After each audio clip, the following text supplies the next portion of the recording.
Les informations, bonsoir.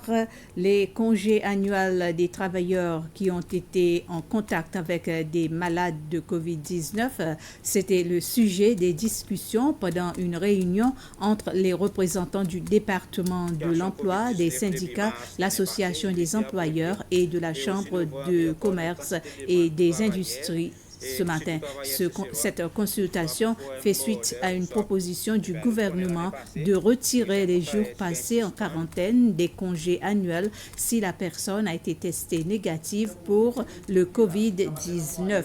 Cette proposition du Conseil des ministres a été faite parce que, d'après le Conseil, beaucoup de personnes abusent de ces congés spéciaux donnés en raison du COVID-19.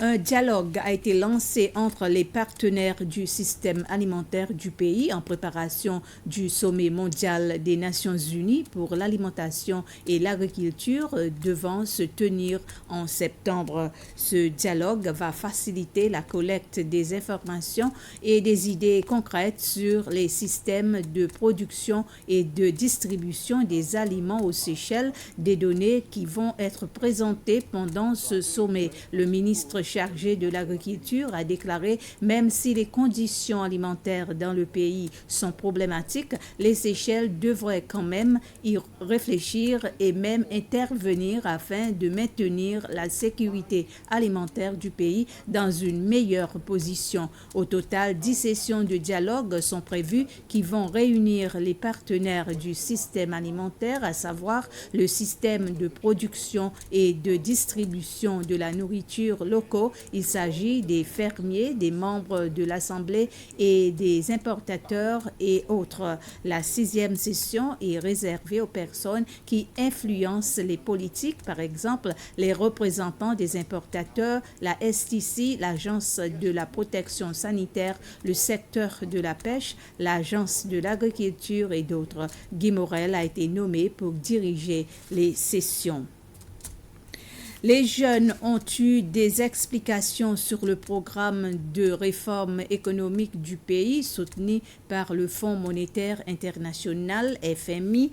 Cela s'est passé dans une session organisée par le Conseil national de la jeunesse, SNYC, en collaboration avec le ministère des Finances et de la Banque centrale. Cette séance fait partie des activités organisées dans le cadre du festival de la jeunesse tenu cette année sous le thème Aspiration. Des exposés ont été faits pour expliquer aux jeunes les objectifs et la nécessité de ces réformes économiques. Les participants ont pu poser des questions pour mieux comprendre ces réformes. La session était animée par les personnalités suivantes: la ministre chargée de la jeunesse, Marie-Céline Dialor, le ministre responsable des Finances, Nadir Hassan, le secrétaire d'État aux Finances, Patrick Payette, la gouverneure de la Banque centrale, Caroline Abel, et la directrice de SNYC, Penny Belmont.